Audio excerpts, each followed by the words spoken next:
Hey guys, how you doing today? I'm back for a quick vinyl finds video. I think I've only got about 10 records to show. Playing in the background, I don't know how well you can hear that, is the first record that I just got in this week. Stephen Malkmus, Groove Denied. Stephen Malkmus was the former lead singer from Pavement, and this is his latest solo album. He just released an album last year called Sparkle Hard, which was a really good album. This particular album, coming in very short time, is apparently an album that he made by himself, not with his band, the Jicks, who he has made his solo albums with, Steve Malkmus and the Jicks. This is truly a solo album, which is just Steve Malkmus on his own. Apparently this album was rejected by his label because it didn't really sound like typical Steve Malkmus. So as the name implies, Groove Denied, it's sort of relaying to the story of him being denied by his record label and not wanting to put this out. The main reason for that is this is the first side anyway is a very electronic sounding album, which is a different sound for Steve Malkmus, and I think it works well. It still sounds like Steve Malkmus tunes. The second side is much more typical of Steve Malkmus, much more guitar oriented stuff, but I think this is a really enjoyable album.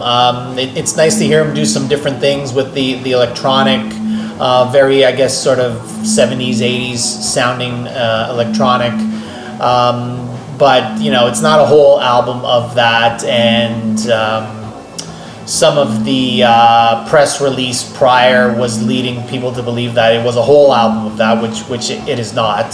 So it's mainly half songs electronic, half the songs are more typical Steve Malkmus. But me being a big Steve fan and Pavement fan, I had to get this no matter what.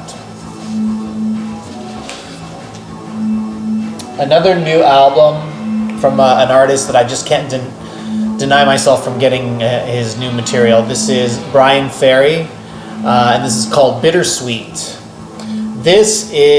Bryan Ferry a few years ago did a jazz album with his jazz orchestra, and this kind of continues in that same vein. It's Bryan Ferry doing some of his solo songs and some Roxy music songs done with his jazz orchestra. Some songs are just instrumental, as they were on the last jazz album that he did. That was an all-instrumental album. This album here is about 60% vocals, 40% instrumental. But amazingly, these Ferry solo songs and Roxy songs do quite well with that sort of jazz treatment. And it's jazz sort of, I would say, 1920s, 1930s style jazz. So if you're a Roxy or a Bryan Ferry fan, I would recommend this. Next, I have the latest album from They Might Be Giants. This is called I Like Fun. This album is their latest from 2018, and I didn't pick this up. I kind of lost interest a little bit in They Might Be Giants over the years. I was a huge fan of their 90s album Flood, which I think is their most well-known album. I used to have that on cassette initially and played the hell out of that. And then in the last couple of years, I've kind of gotten a little bit back into them. I heard some songs from this album, I Like Fun, and I thought, you know, this sounds pretty good. They had done some children's albums there for a few years, and I think that's where I kind of lost a little of the momentum for me.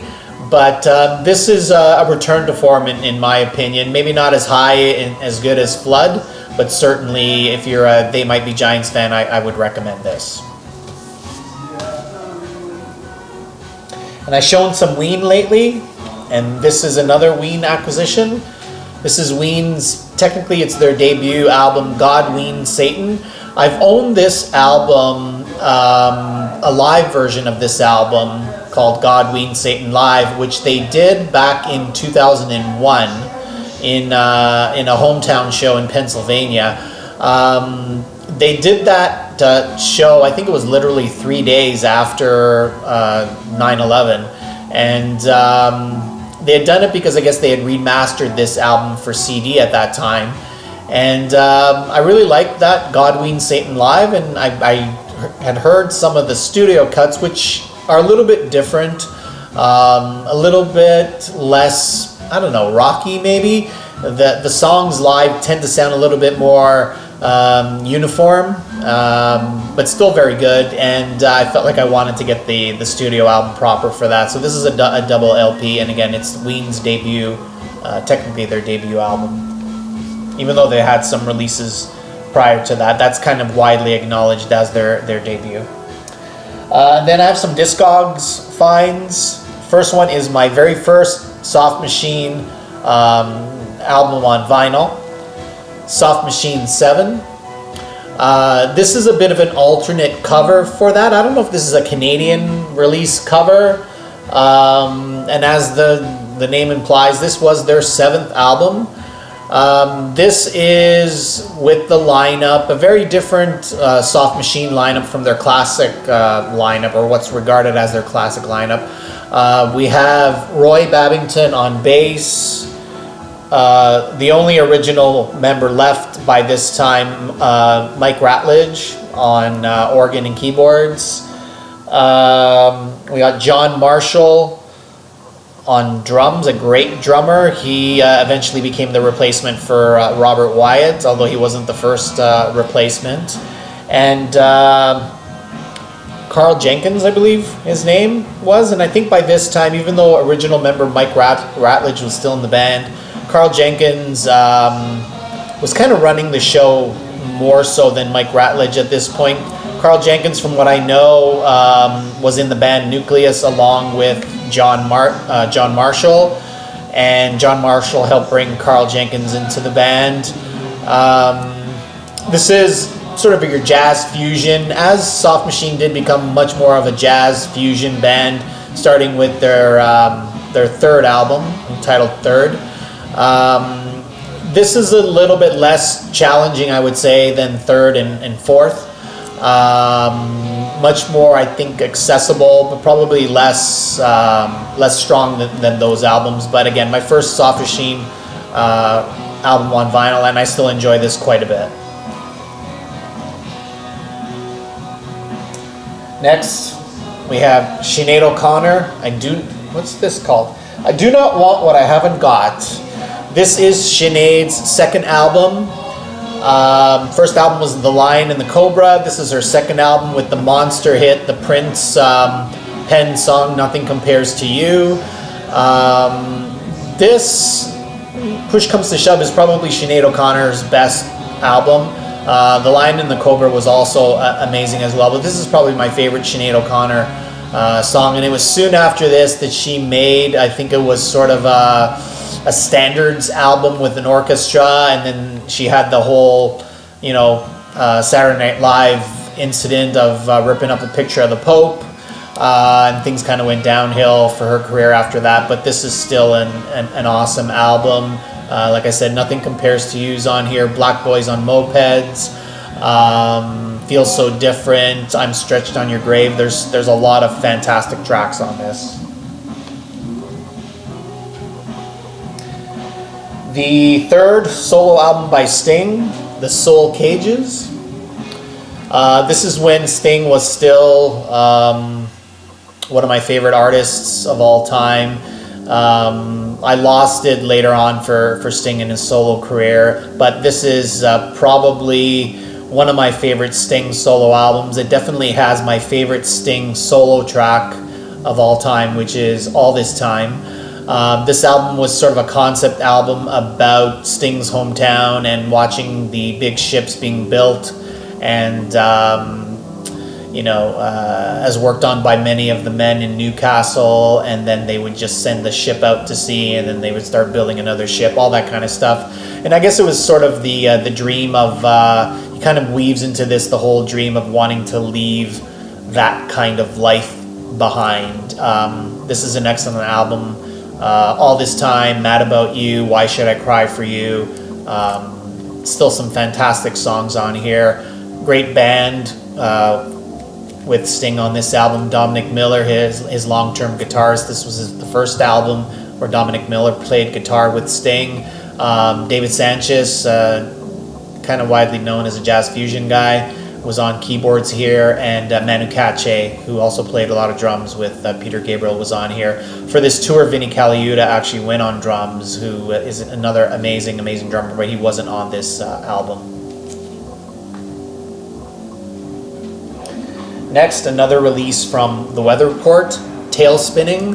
I think this is Weather Report's fifth album, if I'm not mistaken, 1974, I want to say. This is still pre-Jaco Pastorius joining the band. I think it was Alfonso Johnson was on bass on this album. But I mean, Weather Report and those first 5 or 6 albums, it was really a revolving door lineup with really the only 2 mainstays, which were, you know, the constants throughout the band's career. Wayne Shorter on saxophone and Joe Zawinul on keyboards. You know, both obviously playing previously with Miles Davis. They were Weather Report for the most part. Then obviously Jaco got a lot of notoriety when he joined the band. But this is still good stuff. Very, very accessible fusion. A lot easier to, I think, get into than, say, bands like Mahavishnu Orchestra or even Return to Forever. But this is great stuff. This is like my, I think, 6th or 7th Weather Report album. And then an album that's been a long time coming, Genesis, Trespass, or Trespass, as they say, I think over in the UK. Don't know if I'm saying that right. It's taken me a while to get this, to find this. This is really, I think, the starting point for Genesis. It wasn't their first album. I think that album was From Genesis to Revelation. So this was technically their second album, but really I think this is where they really started to find their sound on this album. I have all of the other Peter Gabriel albums except for the very first one that I just mentioned, but I needed this one. And then finally, John Mclaughlin, and it's also credited to Mahavishnu Orchestra. I think this is more of a John McLaughlin, sorry for the glare there, John McLaughlin solo album, because the Mahavishnu Orchestra had gone through its original lineup with Jan Hammer and Jerry Goodman, I think was his name, on violin, Billy Cobham, those guys, and then that first lineup broke up. They went to the lineup that included Jean-Luc Ponty. Then that lineup broke up, and then John McLaughlin released this with, you know, not really any notable players. And this album is just okay. It's not as good as, you know, Inner Mounting Flame or Birds of Fire, or even the Jean-Luc Ponty stuff. But, you know, and anytime I see a John McLaughlin for a decent price, I find it hard to resist. Okay, guys, that's it for today. We'll see you next time. Take care.